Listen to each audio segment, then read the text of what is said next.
नमस्कार, स्वागत आहे तुमचं माझ्या मराठीच रेसिपी चॅनलमध्ये। आज आपण बनवणार आहोत झटपट असं नाश्ता रेसिपी हेल्दी। त्यासाठी मी ते रवा, मिरची आणि दही घेतलं आहे। ते मिक्सरला बारीक करून घेणार आहे। वाटून दही टाकून त्यात थोडंसं मीठ चवीपुरतं,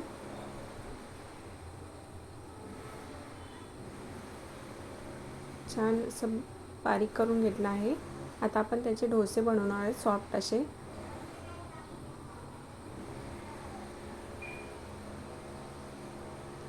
तुम्ही हे चटणी बरोबर किंवा दह्याबरोबरही खाऊ शकता। झटपट तयार होणारी रेसिपी आहे। तुम्हाला जर ही रेसिपी आवडली असेल तर व्हिडिओला लाईक करा, शेअर करा आणि सबस्क्राईब करा। धन्यवाद। आणि रेसिपी आवडली असेल तर कमेंटमध्ये नक्की सांगा।